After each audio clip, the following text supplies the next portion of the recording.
welcome to another brand new episode of Dingers and Stingers, the podcast that would never let insurance snafus get in the way of recording an episode. We're going to talk about Team Puerto Rico and what the heck is going on with their squad for the WBC. It's a mess over there. We're going to get to the bottom of it. We're going to talk about some more signings that have taken place in the last week or so. We're going to talk about all of the ones that are of interest to us. We're going to do dingers and stingers at the end of the episode, so stick around for that. We'll talk about more as well. Things have come up in the last day or so since we kind of put this show together. But welcome to the pod. My name's Dallas. That's Drew. We're missing our guy Matt today, but he will join us again in our next episodes. But look, we're here. We're ready.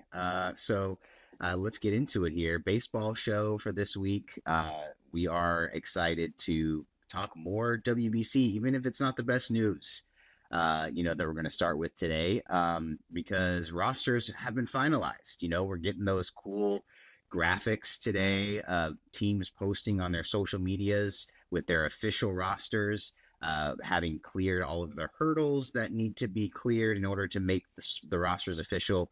And there's one team that's going to be missing a lot of players that previously we thought were going to be on the squad, and that is Team Puerto Rico. Now, if you've been keeping up, but insurance snags. There's also a problem with Javi Baez testing positive for a substance that's not allowed 3 years ago that's preventing him from playing. I don't know what's going on here, so let's try to break it down. So the question I have, first of all, is just what's going on with this situation here? Break it down for us.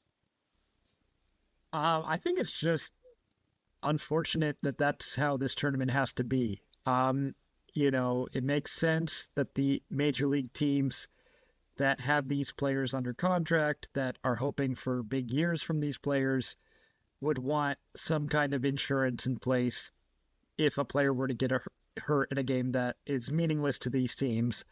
But at the same time, the players have come out and said, especially the Latin players have said, that these tournament games are more important to them than actual MLB games, and getting to represent their country is the most proud that they ever been in their baseball career. So I think, not to mention the fact that the tournament was massively popular last time around in 2023, and we're just getting bigger and bigger names who are willing to play, and especially on the pitching side, this would have been a great year for Puerto Rico to show what they're made of, because obviously they have good players, but they don't always have the lineup that looks like it stacks up against the United States or the Dominican Republic or Japan, and yet they're always right there competing in these games. So it's a huge bummer. The quality of names that aren't able to play specifically for Puerto Rico, no other team is facing this much of an uphill climb in terms of their star players. Yeah, totally. So who are we talking about, right? We've got Francisco Lindor out, Carlos Correa out, Jose Barrios out, Alexis Diaz out, Javi Baez out for Puerto Rico, among others. But those are some of the big names that are out for Team Puerto Rico. That is a huge, huge talent gap between who is going to be replacing them and who they could have had on the squad. Puerto Rico, as you know, it's the only WBC merch I have is a now almost 10-year-old Javi Baez Puerto Rico shirt that I have. I still have it. It's great. I like to wear it around the house every now and then, but not an outside shirt anymore. It's far too old and ill-fitting for that. But still, Puerto Rico is one of those teams I always like to watch in this tournament, and it's going to be such a bummer to watch them field a team that is less than what they could have been, especially in their pool, right? They're in the pool that's deep. They were going to try to make a run against all these good teams and, show their stuff. And, it seems like they're probably just going to maybe not go too far in this tournament after all, especially considering the pool they're starting in. So, it's just a bummer, and the reasons are strange, but do make sense in terms of the business of baseball. when it comes down to it. Other teams have been able to clear this kind of stuff, but the price was maybe a little too high for the Puerto Rico team, and just couldn't make it happen.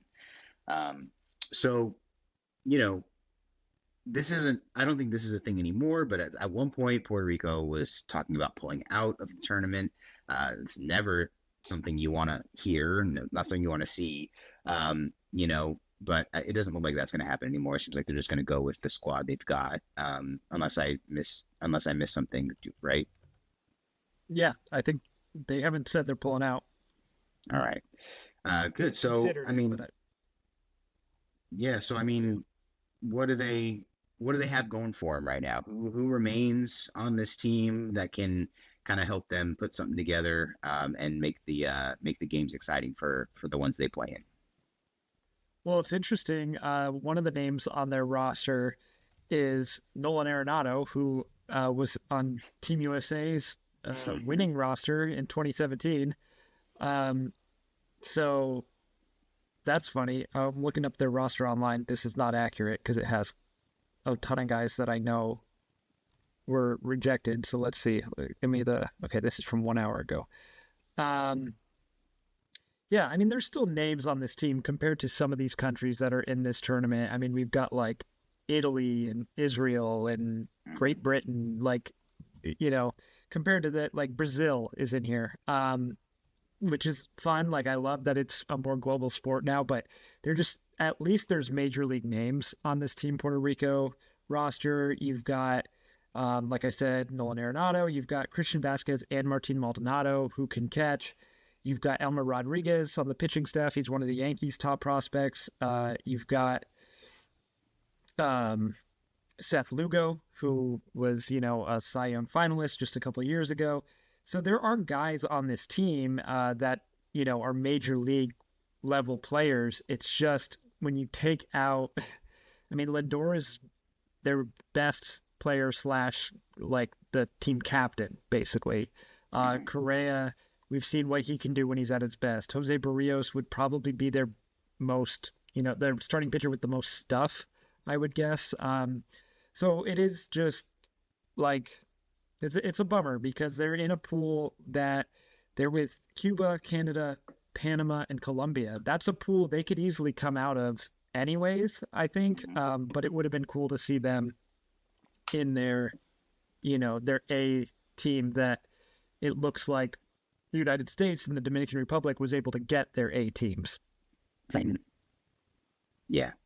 Yeah, totally it would have been. And so, yeah, just a very strange thing to have happen, but it kind of puts a little damper on the event, but still exciting. Like I said, we've been getting those finalized rosters today, and it just reminds me how close we are. We're just a few weeks away from the first games, and it's going to be really awesome for WBC years are just great because you have spring training alongside these massive tournament games that feel huge, and you just get a little bit of extra juice. So still exciting. We'll talk about it all as it unfolds on our show here. We're going to be watching, so hopefully you guys are too.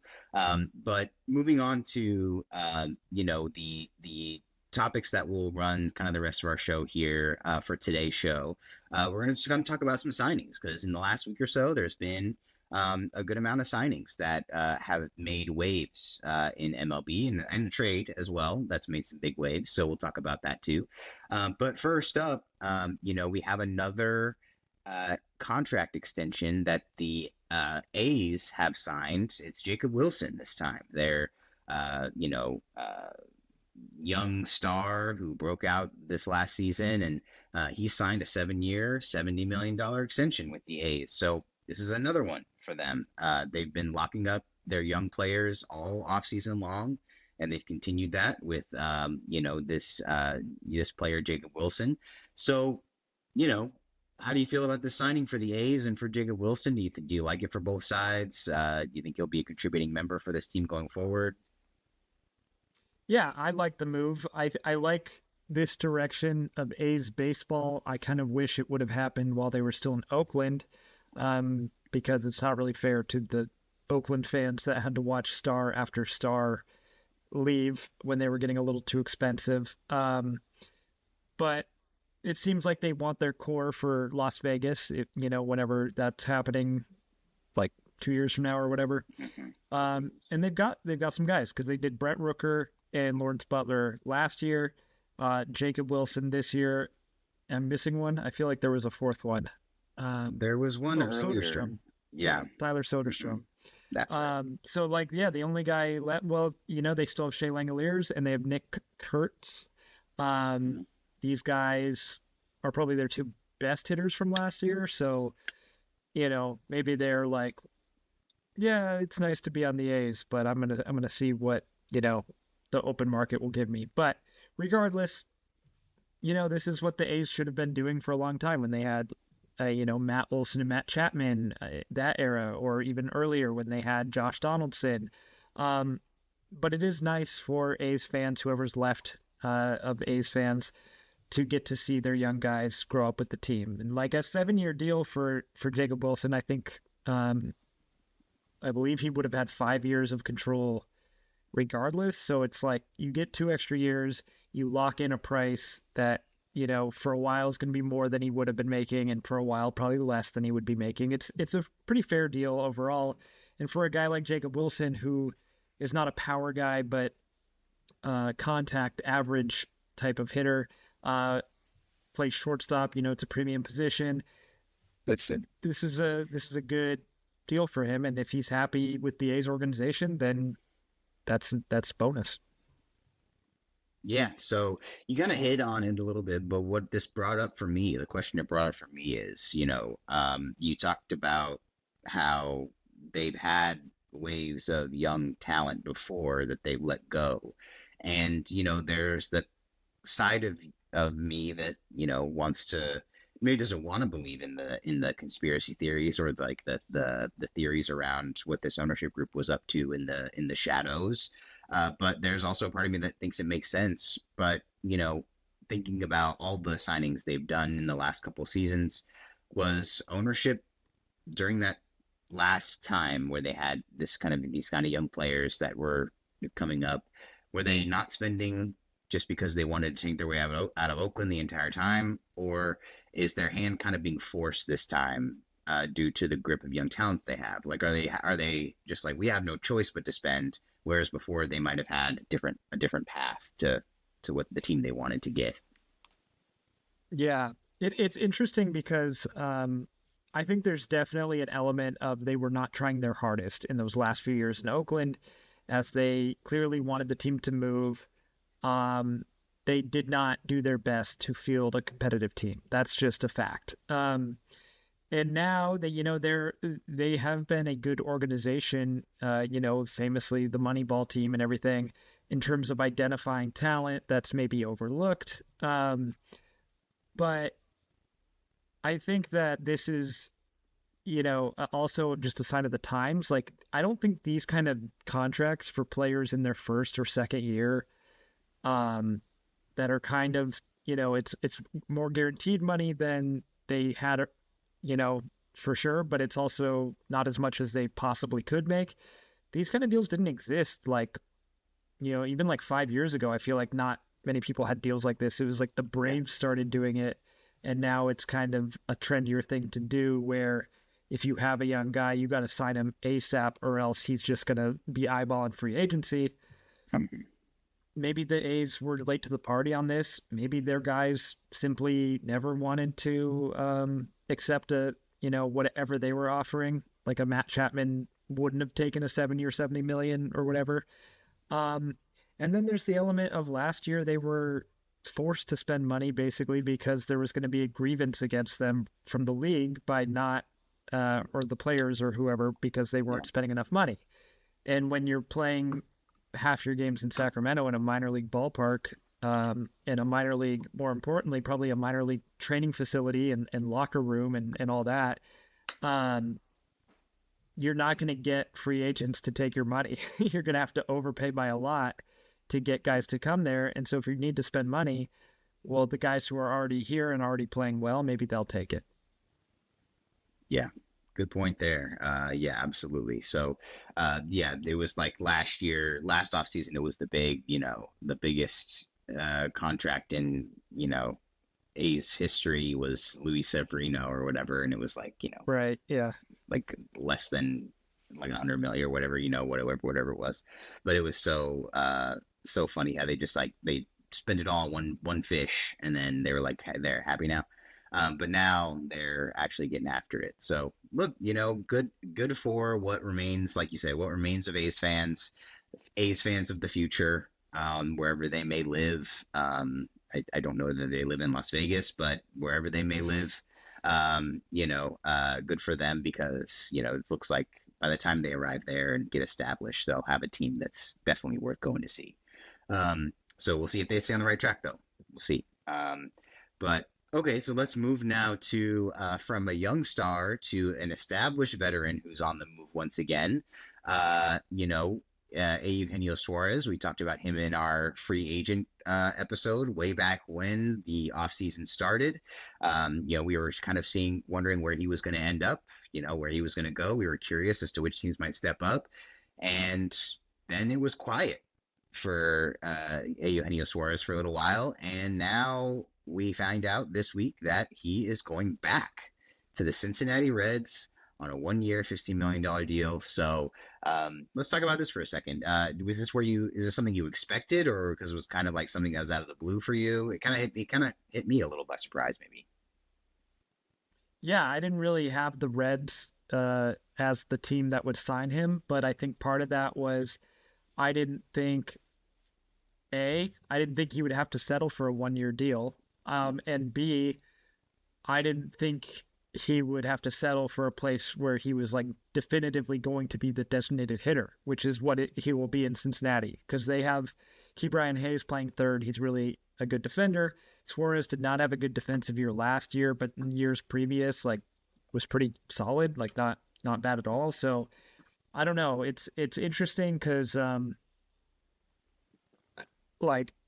just thought his market would be bigger than this. It sounded like from reports it was like between the Reds and the Pirates at the end, and it's interesting to me, not to be all homer about this, but like a team like the Red Sox that missed out on Bregman, that hasn't really added any pop to the lineup, didn't want to take a chance on 1 year, 20 million, let's say. Like, you could have beat this offer. Especially if it was going to be 1 year, and I would have been fine playing him at third base for 1 year and seeing what you get. But I don't know. In the end, it just kind of shows how baseball players are valued. I mean, he hit almost 50 home runs last year, but that was basically all his value. And then when he got to Seattle, he kind of went off a cliff a little bit. I think he will hit in Cincinnati. Everyone seems to. He had a lot of successful years there in the past. Strikeout rate is, one of the highest in the league. So we'll see what the trade-off is, and we'll see if the decline comes sooner than we thought, or if he can give it another big power season. Yeah, give it another go. I was curious as to what you might think about the Red Sox missing out on this one after what the deal ended up being what it was, and you kind of already mentioned that, but yeah, I think it was very interesting to me to see the teams, just the multiple teams that didn't want to bite on that. If that's where the discussions were, at a certain point, I feel like more teams we might have heard more teams get involved in that. But let's talk about the Reds, and the Reds part of this deal. Does this move the needle on the Reds for you? I guess somewhat.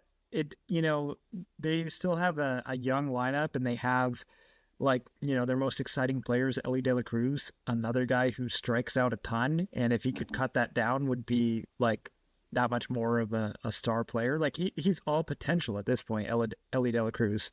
So, like, I don't know. I think I would have liked Suarez signing more on a team that, like, has a pretty solid lineup in place, and he would just be a complementary piece.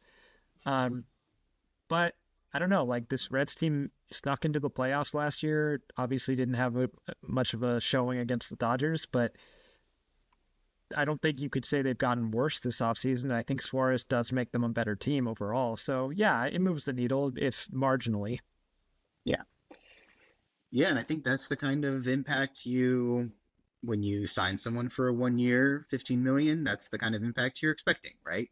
That's the kind of impact you think that's going to have is a marginal impact. And, hopefully for Suarez, maybe he can have another good year and, get to a team that's maybe a little closer next year, or if he decides to go back again, it'd be kind of fun if he ended up on the Tigers again to end his career. Like you have that like all the way back around kind of thing. It would be kind of fun if he ended up back there, but yeah, so but for this year he'll be in Cincinnati as far as we know. So it'll be fun to watch him in that ballpark. He'll be able to hit there, I think too. So he'll definitely add some juice to the lineup. But all right, so we had a big trade over the weekend. And so, St. Louis Cardinals, they traded Brendan Donovan to the Seattle Mariners. So, Mariners making a little bit of a move here. They haven't really, struck big, huge in free agency in a way that you might expect someone that got to the doorstep of the World Series to do.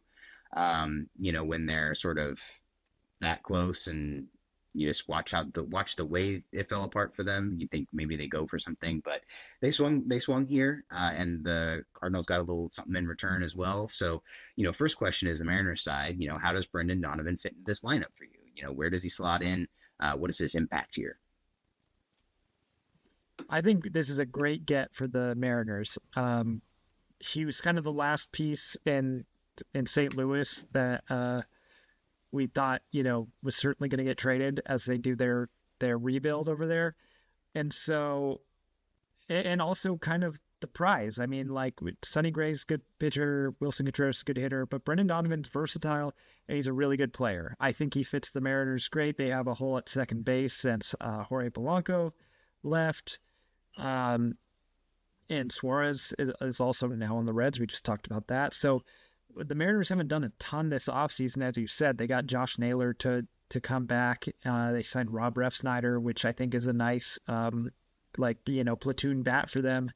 But I think this really rounds out their team. They're pitching, like, if they can count on health, like they didn't need to add anything to their starting pitching. They have a good rotation there. Their bullpen was one of the better bullpens in baseball. And yeah, their lineup got them to within a game of the World Series last year. So this lineup with Julio Rodriguez, Cal Raleigh, Josh Naylor, and now Brendan Donovan, also Randy Arozarena's in there.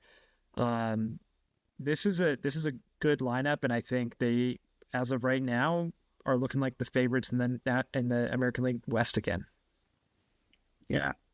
Hopefully for the Mariners and for those who rooted for them in the postseason, hopefully we can get some Randy can get some juice back, from the WBC, coming off of that, he's going to play for Mexico, and he had that electric WBC a few years ago when he played for Mexico. And so, I'm kind of hoping he can get some of that energy and carry it into the regular season this year and really make his impact for Seattle the way they want him to. Okay, so that's the Mariners side. What about the Cardinals side? So how do you like the return for the Cardinals? I don't know a ton of these names. I don't know if you did, but I don't know a ton of these names. But, what do you like about the return for the Cardinals here? Does this help them in their rebuild journey? Yeah, and I can't speak on most of the names, but I do know that this guy, and I don't even know how to pronounce it, but Jurangelo Sigente, I don't know how you say it, but I've seen him pitch. He is a switch pitcher, which is just like a fun fact, basically. But he's a legitimate prospect. I think the Mariners liked him. But I think in general, I trust Chaim Bloom. If I trust him for nothing else, it's to rebuild a farm system. So he's definitely taken the Cardinals in a direction they haven't had to go in quite some time. But it was necessary. This team had aged out of their competitive window. They had a lot of veterans on, not the best contracts. And it was time to move on. And that's what he's done. And maybe Cardinals fans don't love it, but I think you're gonna hear about them as an up and coming team in the next couple years for sure. That's the idea, right? Like, that's the idea of this whole thing is to just tear down, tear down, tear down, and then in a couple years, we're talking about the Cardinals again. It's just I'm curious. I'm always curious when it comes to rebuilds how a fan base like St. Louis Cardinals fan base is going to react to something like that, because it's not something that they've had to be accustomed to very frequently in recent history. Like they've always been kind of in there, but that stadium's so cool and they always fill it out. So I assume they'll continue to do the same, but I'm curious to see how, it goes for the Cardinals to field this team. From a fan perspective, I'm curious to see how that might look for these guys. Going on from there, we had a big signing, big. We didn't lead the show with it, but it is probably the biggest signing of the week. And that is one of the better pitchers that was available on the market is now off the market. And it came on the eve of what we'll talk about next, which was an historic arbitration.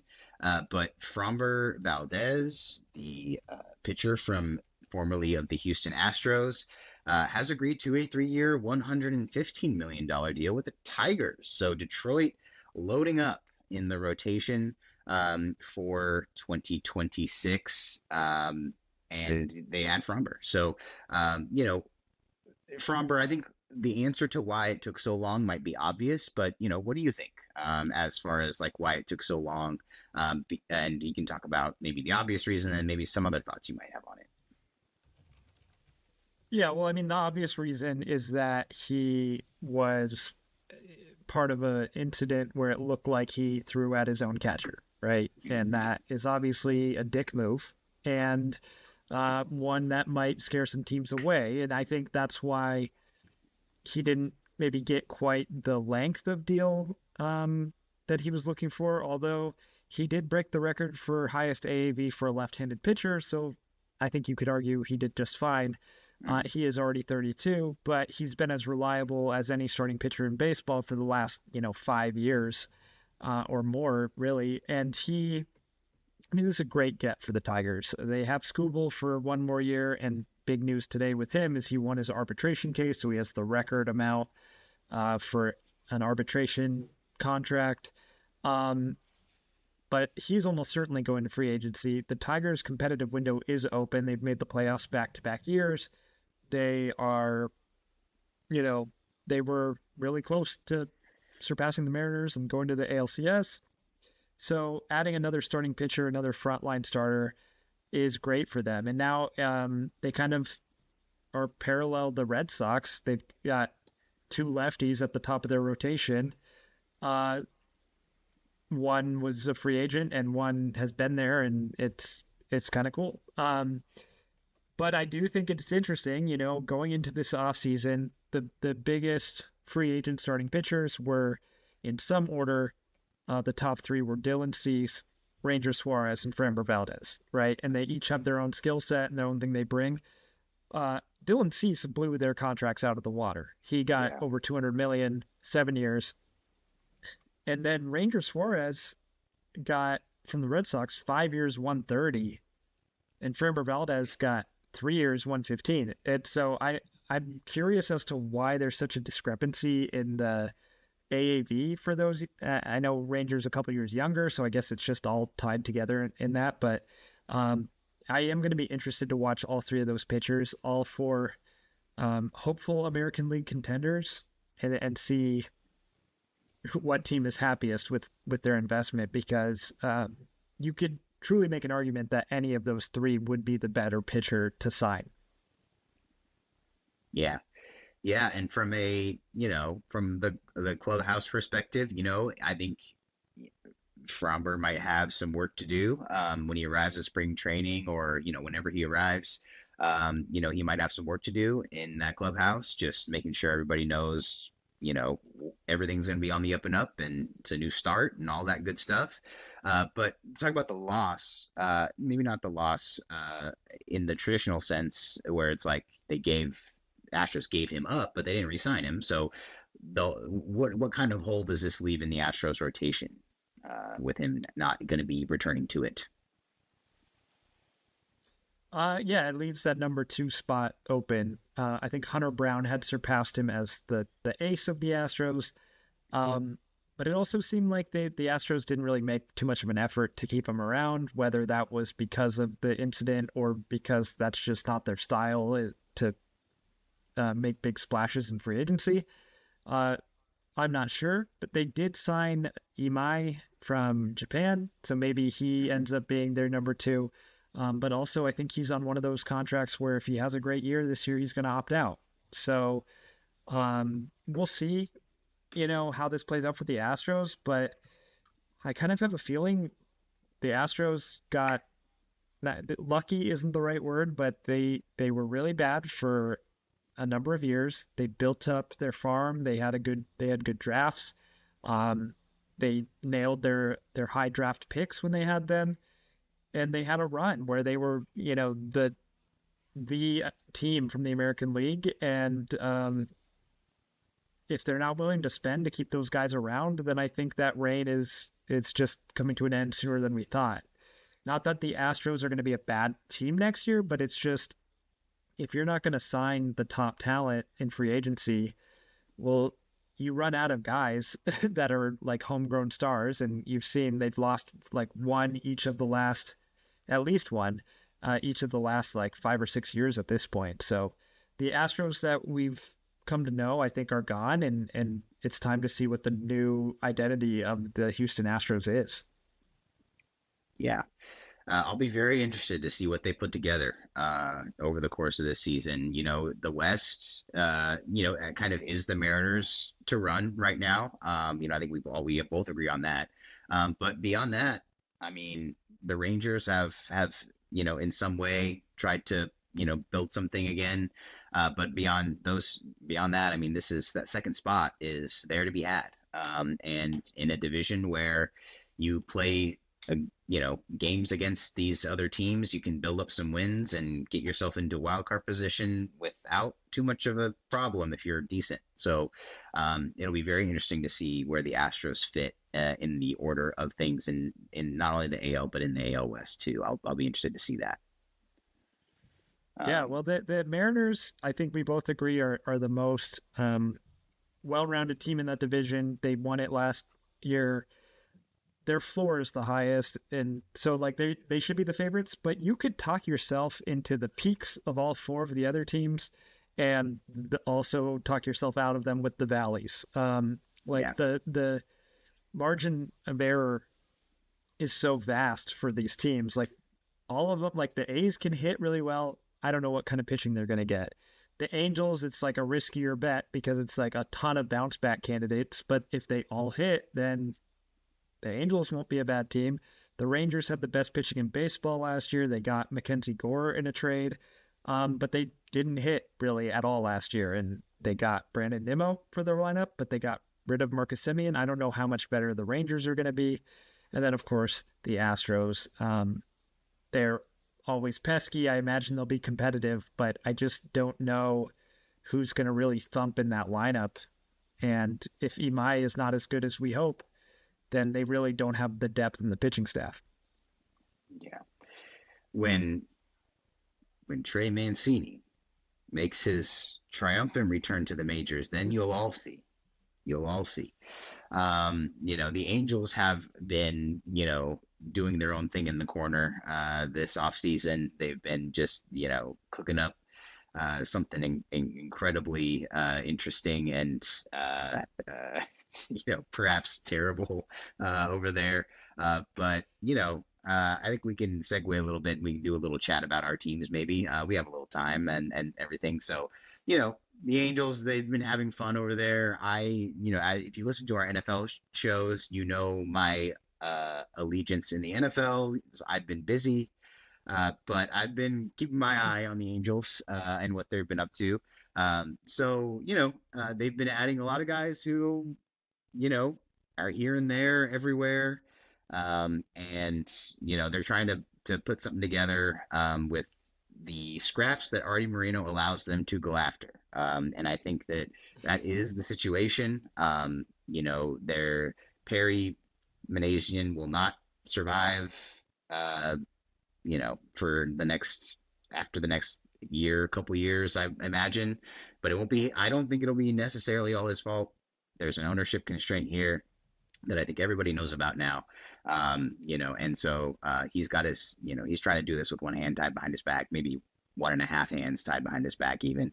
And so, that's what's going on with the Angels. And I think that, as with every new season, it's like, I can't wait to see him get on the field again. It's going to be fun. It's been a long time. I've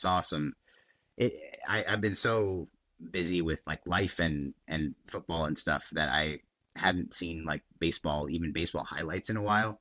And then I saw some the other day and I was like, oh man, we got to get back to this. Like, I'm ready to get back to this. So as with every new season, I'm looking forward to seeing them take the field again. But yeah, it's going to be an interesting season for the Angels. We'll see how many of these guys pop, if any of them do. Yeah. I mean, if you're just trying to collect players that the random fan will recognize their name, good offseason for the Angels. Mm-hmm. If you're trying to get, talented players in the middle of their prime, it's not really, not really the method at this time. Yeah, definitely not. They're not doing that. That's for sure. Not doing anything like that.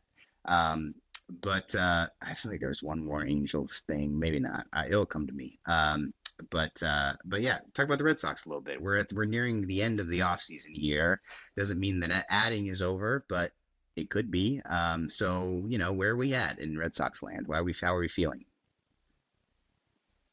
Yeah, it's like not great with the qualifier that like I still think the team's pretty good, but it just like could easily be better, and there's just the paths are now not clear on how to get better. So I mean, I don't need to recap the whole offseason for you, but losing out on any conceivable lineup upgrade through free agency is kind of what happened, and we did sign one of the top line starting pitchers, and that's great, but it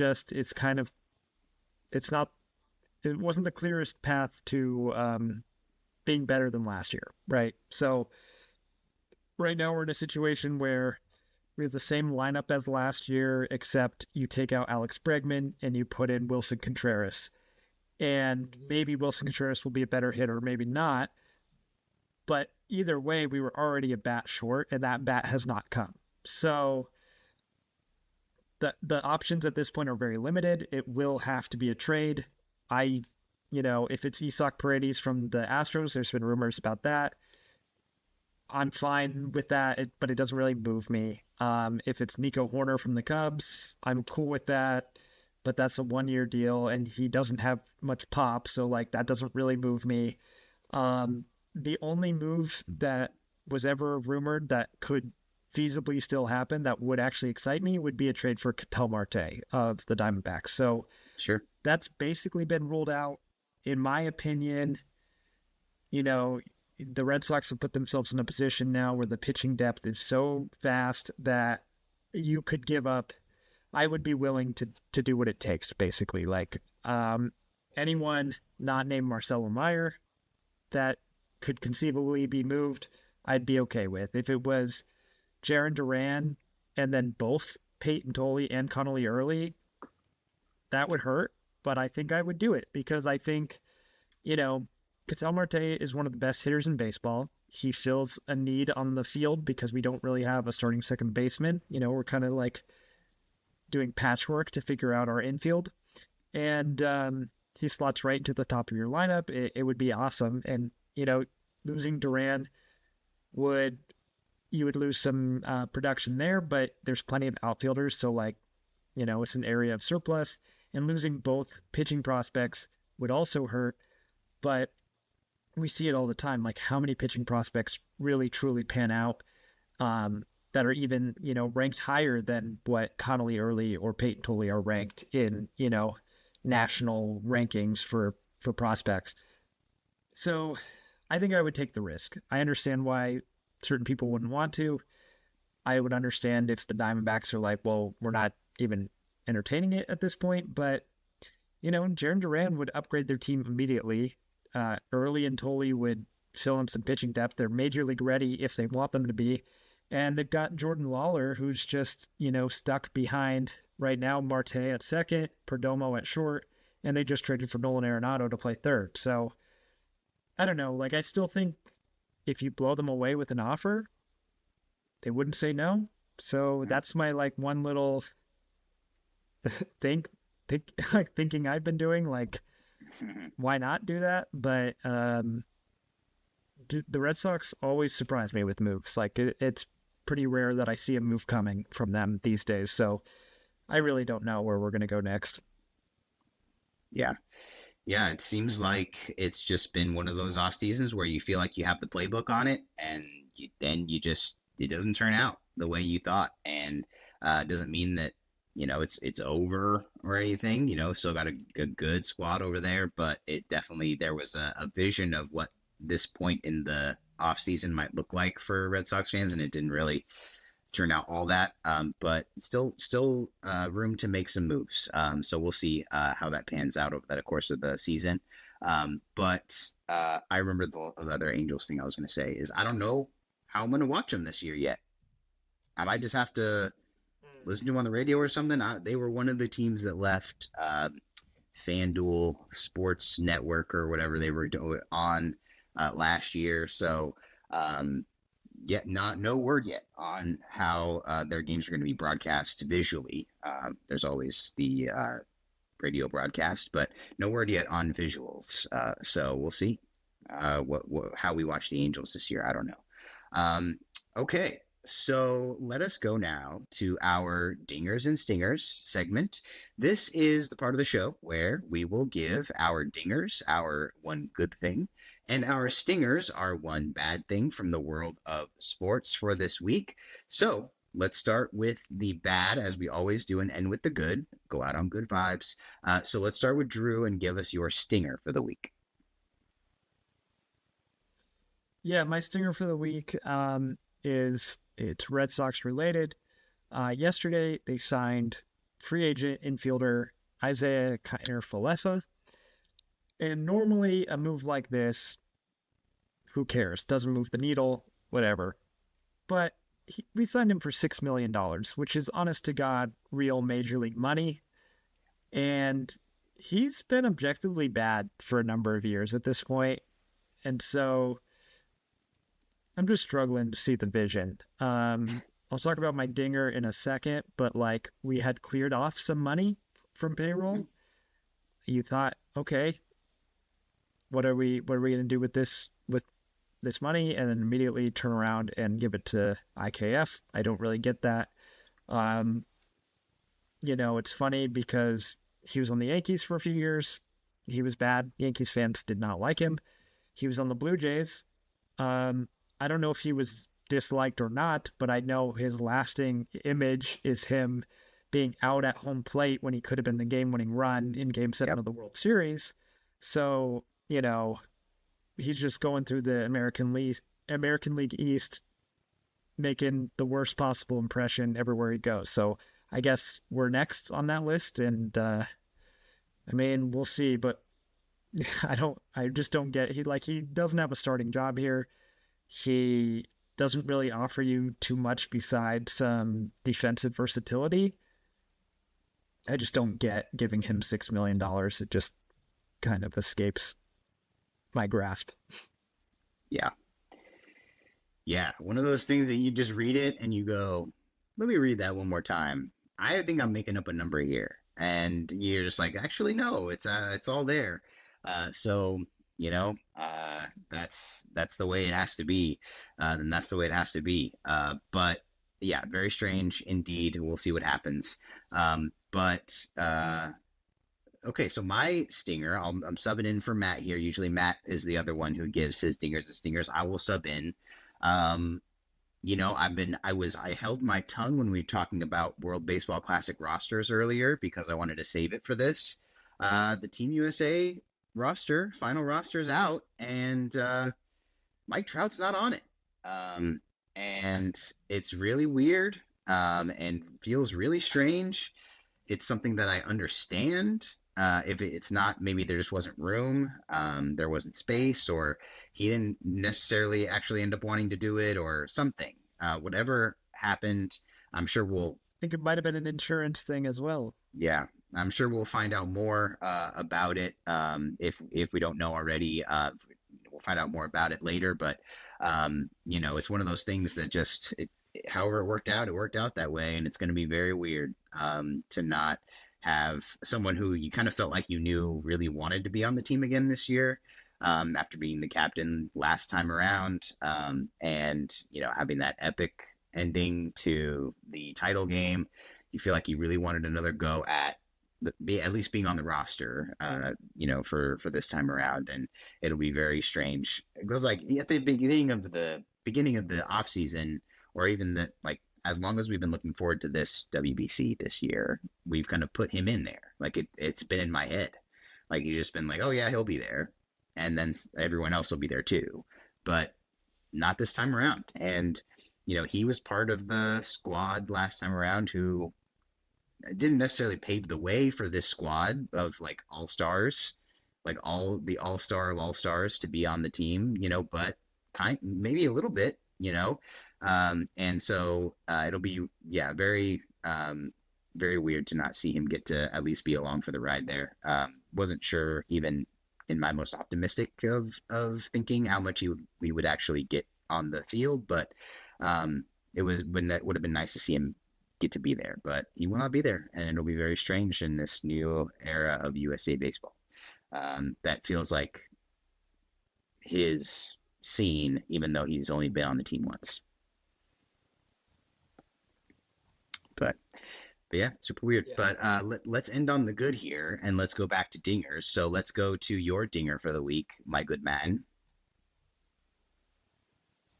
Yeah, my dinger, it was more of a dinger before my stinger happened, but it's that the Red Sox traded away Jordan Hicks, who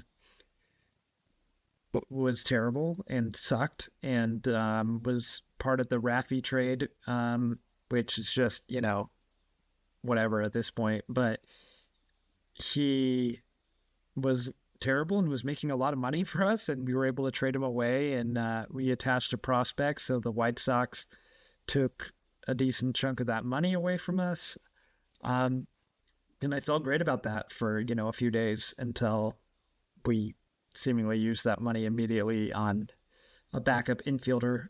But we'll see. There's still time in the off season, and like I said, I never know what their next move is going to be.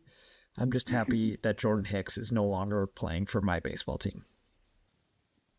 Yeah, needed to happen. If you're a serious outfit, something like that needs to go down when you have a player like that on the squad. So, no question there. Okay, we'll end on my dinger, and if I can just interrupt for a second, just hold on.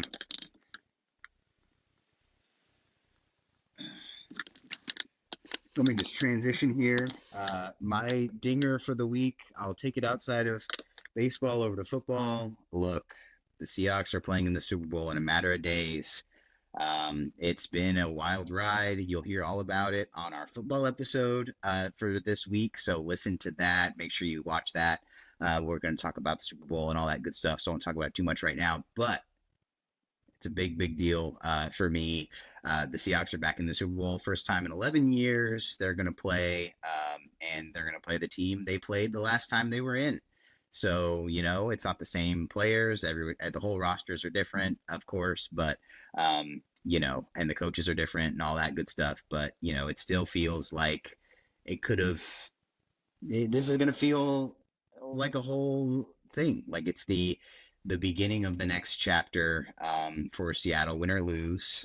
We're officially a team that everyone kind of thinks of as a top squad again, and I think rightfully so. So, it's just going to be really, it's going to be a fun Sunday, no matter what. I'm going to be going crazy, win or lose, I'll be going nuts. So, I'm going to try to make it as fun as possible for myself, but, we'll see how it turns out. But I'm just excited to watch it. It's been great the last couple weeks getting to hear all the people just talk about us. And, for a team that in the last, 6, 7 years or so hasn't gotten a ton of attention like that. And rightfully so. They've been just okay. But, to have us back and we're all anyone's talking about for a couple weeks, it's been pretty nice. So that's my dinger. Pretty obvious, but I'll take it. They are going to the Super Bowl and they're going to play in it for real. So it's cool. And that is how we will end our MLB show for this week.